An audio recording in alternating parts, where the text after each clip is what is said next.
You're sinking. The light above you thins to a bruised gray, then nothing.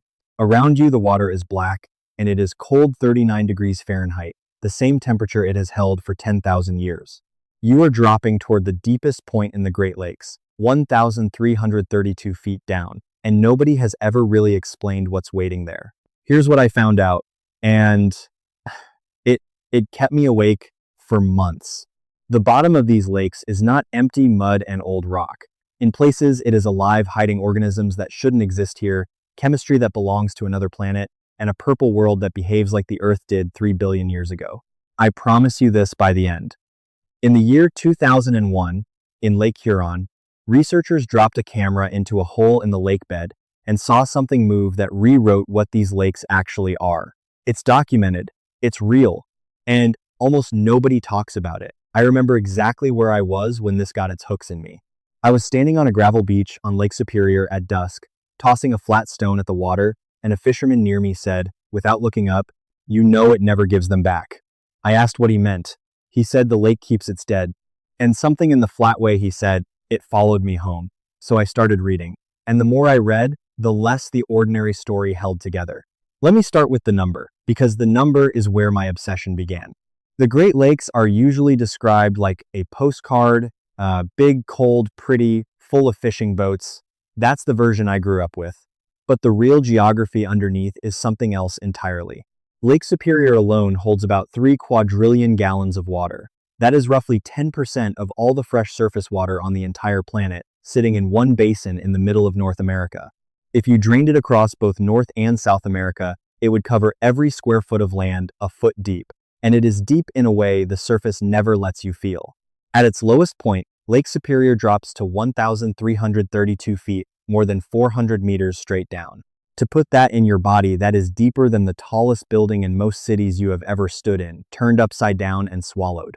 The floor there sits well below sea level, even though the surface of the lake is 600 feet above it. It is a wound in the crust of the continent, carved by ice, filled with water so cold and so deep that sunlight has never once touched the bottom. I expected that to be the whole mystery. Deep, dark, cold, spooky. A good number for a thumbnail and not much else. That's what I thought I was chasing. But then I found the temperature logs, and the first thing stopped adding up. Most large lakes have seasons all the way down. The top warms in summer, the bottom stays cool, and they trade layers twice a year. Lake Superior does something stranger. Below a certain depth, the water simply stops changing. It hovers right around 39 degrees Fahrenheit, about 4 degrees Celsius, year after year after year. Winter above, summer above, storms above, none of it reaches down there. That deep water is essentially a sealed room. And a sealed room, held at refrigerator temperature, in permanent darkness, does something to everything that falls into it. It preserves it perfectly. That was the thread I pulled next. Because if the deep of these lakes is a freezer that never opens, then the things that sank into it are not gone. They are still down there, still whole. And that's when the fisherman's sentence stopped sounding like superstition and started sounding like a fact. The lake never gives them back. Therefore, I had to know what it was keeping. Everyone around the Great Lakes knows one name. So let me start there before I take you somewhere you've never been. On November 10th, 1975, a freighter called the Edmund Fitzgerald went down in Lake Superior during a storm. She was a giant 729 feet of steel, one of the largest ships on the lakes. 29 men were aboard. Not one survived. The ship broke apart and dropped to the bottom in about 530 feet of water off the coast near Whitefish Point. Now here is the part that got under my skin. When divers and remote cameras finally reached her, decades later, the wreck was not a rusted, collapsed ruin the way ocean wrecks become.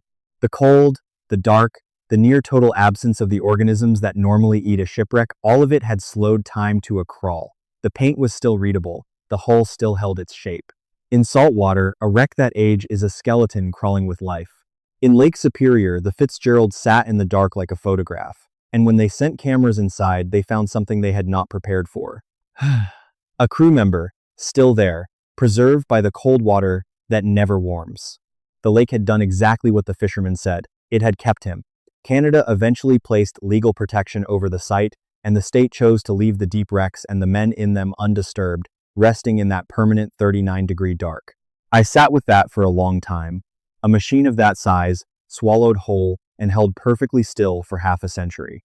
And I realized the lakes were not just deep, they were a kind of memory. Whatever went down did not decay and vanish. It waited. So I started asking a different question. If the cold preserves the recent past that well, what about the deep past? What else is down there, waiting, that we simply never went looking for? That question is where the ordinary story of the Great Lakes ends, and where the part science can't tidy up begins. Because the Fitzgerald, as haunting as she is, at least has an explanation. A storm, a big ship, deep cold water, tragic but understandable. I wanted the whole mystery to stay that clean. It didn't. The deeper I dug into the actual survey work, the real expeditions, the sonar maps, the sample cores, the more I kept hitting reports that didn't sound like they were describing a lake at all. They sounded like they were describing another world. And the strangest of them didn't even come from Superior, the deepest lake. They came from Lake Huron, from a spot most people drive right past. Let me tell you what they found in the hole in the floor.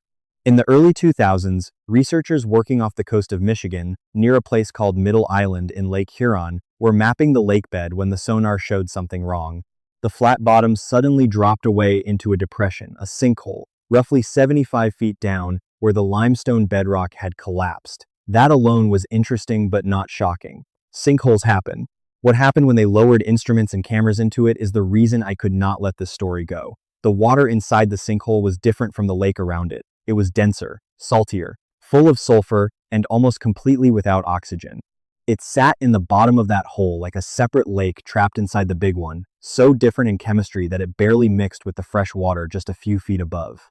Groundwater was seeping up through the collapsed bedrock, water that had been underground for a very long time, carrying minerals from ancient seabeds buried below. It rose into the hole and pooled there, poisonous to almost everything that lives in a normal lake. Almost everything. Because something was living in it. And when the camera light hit the bottom of that sinkhole, the floor was purple. Not muddy, not gray. A deep, vivid, unmistakable purple spread across the bottom in thick mats, shifting slightly in the current.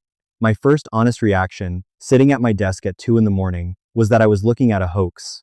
Freshwater lake beds are not supposed to look like the surface of an alien moon. But the images were from real surveys, tied to real institutions, with real names attached. This was not a legend. It was a place you could put a boat over. The man whose work I kept running into was a scientist named Bopi Biddanda, a researcher at Grand Valley State University in Michigan, working out of their Water Resources Institute. He and his colleagues had been studying these sinkholes for years, and what he was describing in his papers stopped me cold. He was not calling this purple world a curiosity, he was calling it a window. A living window into what the Earth looked like billions of years ago, before there were fish, before there were plants, before the sky itself was blue with oxygen. Because that purple color has a source. The mats are made of microbes, vast colonies of them, layered like a carpet. And the ones giving off that violet shade are relatives of some of the oldest forms of life we know of. The kind that ruled this planet for its first couple of billion years, back when oxygen was a poison and the air was full of other gases. They don't need our world. They thrive in the sulfur, in the dark, in the airless water at the bottom of that hole. The sinkhole is not a dead zone to them. It is home. It is the world they were built for, still here, still running, hidden under a great lake that millions of people vacation on every summer. I need to stop here, because I know exactly what you're thinking. I thought it too. You're thinking this is just some slime at the bottom of a hole. Bacteria are everywhere. Pond scum is purple sometimes. Why am I treating a smear of microbes like it's a spaceship? I want to be honest with you because when I first read Biddanda's descriptions, that was my exact reaction. I wanted the boring answer. I wanted this to be nothing more than a weird patch of algae that some scientists got excited about to justify a grant. That is genuinely what I hoped to find when I dug into the details, because it would have let me sleep. So I went looking for the ordinary explanation, hard, and here is the exact moment it fell apart for me. Pond scum sits there. It grows, it dies, it floats. What the mats in Middle Island sinkhole do is something else. They move. Biddanda's team documented that these microbial mats actually migrate on a daily rhythm, following the light and the chemistry. During the day, when even the weak, filtered light reaches the bottom of the sinkhole, one kind of microbe rises to the top of the mat and does something remarkable. It photosynthesizes, and it produces oxygen, the same gas you are breathing right now. But at night, when the light is gone, the whole mat reorganizes. The oxygen makers retreat, and a different metabolism takes over, one that runs on sulfur instead of sunlight. The old chemistry. The chemistry from before there was air to breathe. Read that again because it's the thing that broke my doubt. This is not a static patch of slime. It is a colony that flips its entire way of living every single day, trading the modern world for the ancient one and back again, on a 12-hour clock, at the bottom of a hole in Lake Huron. It is not a smear. It is a machine that remembers how the planet used to work, and still performs it, every night, in the dark, where no one is watching. Sit with that for a second, because this is exactly where my search stopped being a hobby and became something I had to see all the way through. You know the feeling. It's 2 in the morning, you've got a dozen tabs open, one paper contradicts the next, and every honest answer is buried behind a wall of, the experts say don't worry about it. You want to trust the ordinary story, but it keeps not adding up, and you're left alone with the questions and no map. That is the exact gap I built the Lost Origins Complete Library to close. It's 3 evidence-based volumes. First Threshold, Deep Signal, and Hidden Systems that hand you the actual method for reading a contested finding without getting fooled. How AI-driven LiDAR is uncovering ruins invisible for 10,000 years, why Göbekli Tepe puts civilization thousands of years older than the textbooks admit, and how to tell a real anomaly from a trick of our pattern-hungry eyes.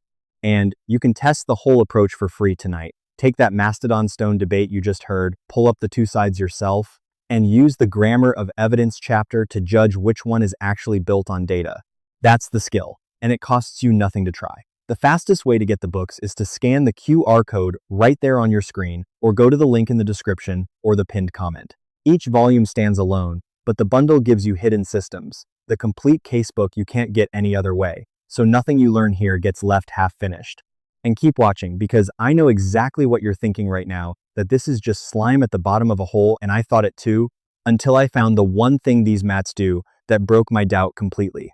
Now, back to that hole in Lake Huron. Because what those microbes actually do next is the thing that broke my doubt for good. That was the point I stopped looking for the boring answer. Because there wasn't one. And once I accepted what these mats actually were, the next question hit me like cold water. And it's the one that pulled me all the way to the bottom of this story. If a living record of the Earth's first 2 billion years is sitting 75 feet down in Lake Huron, hiding in plain sight until the year 2001, then what does that tell us about what else these lakes are hiding? And why did it take until this century for anyone to look? That why is the part that turned my curiosity into something closer to anger. Because the sinkholes were not invisible. The chemistry of these groundwater vents had been leaving fingerprints in Lake Huron for a very long time. Fishermen had noticed strange patches of water where fish behaved oddly. Divers had reported eerie, cloudy zones near the bottom that stung the eyes and where the water felt wrong. Local knowledge, the same kind of local knowledge that lives in a fisherman telling you the lake keeps its dead, had circled these places for years. But local knowledge doesn't get funded. It gets filed under folklore, and folklore gets ignored. It took sonar mapping, almost by accident, to force the scientific world to point a camera down and admit that there was an entire ecosystem. Nobody had cataloged running on rules from before complex life existed under one of the most heavily traveled lakes on the continent. And here's the part that genuinely unsettles me. Middle Island is just one sinkhole. The surveys found others. There is a whole field of these collapses and vents along that stretch of Lake Huron. Some shallow, some deep, some still barely studied. Each one is its own sealed pocket of ancient water and ancient life. We found one purple world by luck. We do not know how many more are down there in the dark. Therefore, the deepest point of the Great Lakes stopped being a number to me. It became a question about how little we actually know about the water in our own backyard. And the more I mapped that ignorance, the wider it got. Consider what we're really dealing with. These 5 lakes hold about 1/5 of all the fresh surface water on Earth.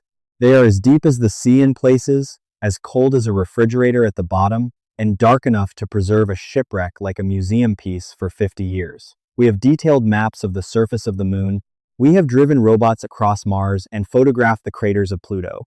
And yet, vast stretches of the floor of Lake Superior, 1,300 feet down, in our own hemisphere, have been mapped in less detail than the far side of the moon. We assumed we knew these lakes because we can see across them on a clear day. We never actually looked underneath. So I kept pulling the thread, and it led me to something even harder to explain than the purple mats. Because life adapting to a sulfur hole, as strange as it is is at least biology doing what biology does. The next thing I found wasn't biology. It was stone, and it was arranged in the year 2007. An underwater archaeologist named Mark Hawley, working with Northwestern Michigan College, was using sonar to survey the bottom of Grand Traverse Bay, an arm of Lake Michigan. He was looking for shipwrecks. What his sonar drew instead was a line, a row of stones on the lakebed, about 40 feet down, running in a pattern too regular to feel natural.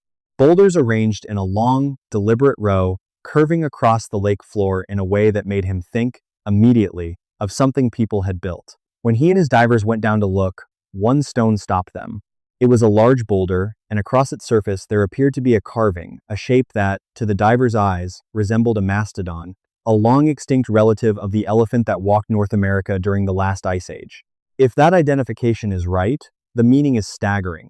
It would mean a person carved that stone when mastodons were still alive to be seen, and when that stretch of lakebed was not underwater at all, but dry land, a shoreline that human beings walked before the meltwater rose and drowned it thousands of years ago. Now, I am going to be careful here because I promised you real sources and honest doubt. The mastodon carving is contested. Some researchers look at the marks and see the work of human hands. Others look and see natural scratches, cracks, and mineral lunkas that our pattern-hungry brains assemble into an animal. The debate is real, and it is not settled. I am not going to tell you it is proven, because it isn't. But here is what the debate cannot erase, and here is why it belongs in this story. That land was dry once. That is not folklore, it is geology. When the glaciers pulled back from the Great Lakes, the water levels were dramatically lower than they are today, and huge areas that are now lakebed were open ground ridges, riverbanks, hunting country where Ice Age animals grazed and Ice Age people followed them. Then the water rose, slowly, over centuries, and swallowed all of it. Everything those people built on that ground, everything they left behind, did not get bulldozed or plowed under or picked apart by a city growing on top of it. It got drowned. And it went down into the same cold, dark, preserving water that kept the Fitzgerald whole for 50 years. Do you feel the weight of that? The exact quality that makes these lakes so eerie, the cold, the depth, the darkness that stops decay, is also the quality that would protect anything ancient resting on those drowned shorelines. The lakes are not just deep, they are an archive. And we have barely opened the first page. That's the realization that reframed everything for me and sent me back to the deepest point one more time, because now I could see the shape of the whole thing. Start at the top, a surface millions of people know, that looks like nothing but weather and waves. Go down, and you enter the freezer, the permanent 39-degree dark that keeps the recent dead exactly as they fell, ships and men held like insects in amber. Go down further, into the sinkholes, and you find the deep past, still breathing purple mats running the chemistry of a world 3 billion years gone, migrating every night the way they did before the sky turned blue. And along the drowned edges, on ground that was dry when mammoths walked it, there may be the fingerprints of the people who were here at the very beginning, sealed under the water and waiting. 3 layers of time, stacked in cold water, under a lake we thought we understood. And the deepest point, that 1,332 feet, is not the answer. It is just the part we have looked at least. So let me take you to the bottom of my own search. The single thing that, once I understood it, changed the way I see all of this. It is the purple mats again, but it is the part almost no video ever tells you.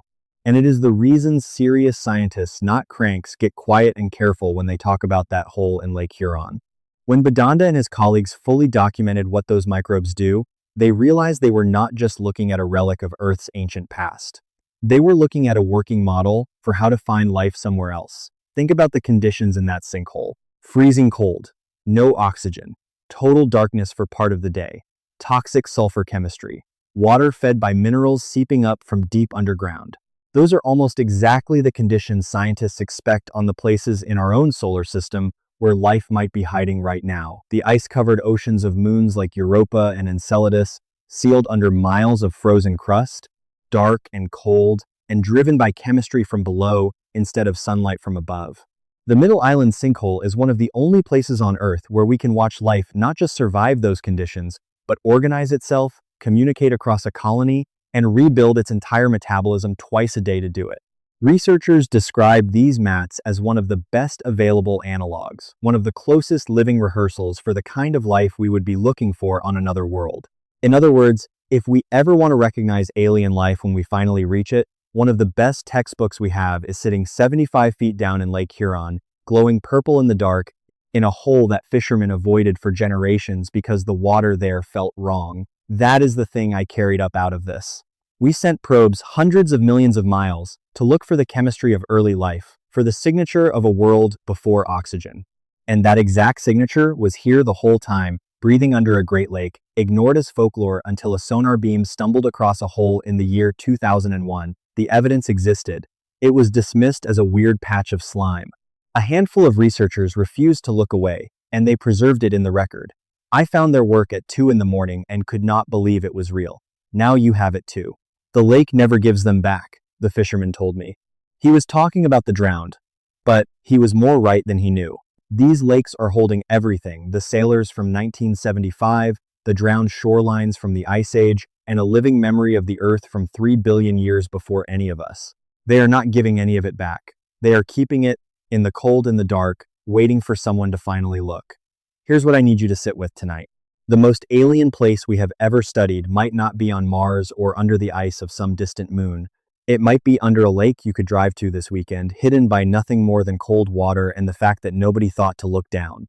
If you're the kind of person who has always suspected the neat, finished version of the world was hiding something that the postcard was covering a wound, then you already understand why I couldn't let this one go.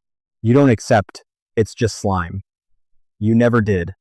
So, tell me, that row of stones in Grand Traverse Bay, 40 feet down, with a shape on one boulder that might be a mastodon carved by a human hand, do you think a person put it there when that ground was dry? Or do you think the lake is just playing tricks on our pattern-hungry eyes?